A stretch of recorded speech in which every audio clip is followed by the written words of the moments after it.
आज मैं आप लोगों को कुछ हकीकत बताने जा रहा हूँ जो बक्सर जिला के एक गांव में हुआ था। वहां पर एक परिवार था जिसमें रौनक नाम का लड़का अपने माँ बाप एवं भाई बहन के साथ रहता था। रौनक 20 साल का जब हो गया तो उसको देखने के लिए लड़की वाले आने लगे। कुछ दिन बीत गया, तभी रौनक को एक लड़की की फोटो अच्छी लगी। उसने अपनी माँ को बोला, माँ मैं इसी से शादी करूंगा, और बोलता भी क्यों नहीं।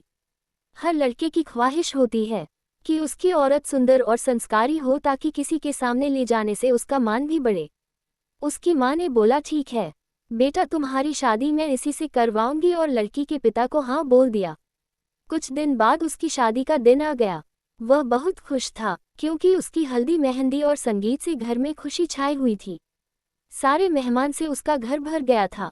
वह मन ही मन सोच रहा था कि मैं अपनी औरत को बाहर घुमाने ले जाऊंगा और दोस्तों के साथ खूब बातें भी करूंगा कि देखो मेरी औरत लाखों में एक है। मन ही मन लड्डू फूट रहे थे और उस दिन उसका इंतजार भी खत्म हो गया, क्योंकि उस दिन उसकी शादी जो हो रही थी। गांव वाले भी धूमधाम से बारात लेकर लड़की के घर पहुंचे और दोनों की शादी भी हो गई। जब सुबह विदाई हुई तो उस समय लड़की को डोली में अकेले ही ससुराल लाया जाता था। चार कहार डोली को उठाते उठाते थक गए थे।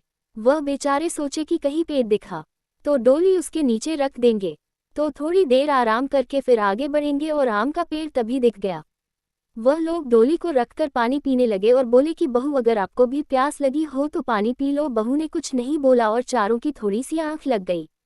तभी उस पेड़ की चुड़ैल नीचे उतरी और दुल्हन को मारकर उसके अंदर आ गई और डोली में बैठ गई, क्योंकि दोपहर का समय था। थोड़ी देर बाद वह अपने ससुराल आ गई। लोग चार होने के बाद जब रात हुई तो रौनक अपने कमरे में गया।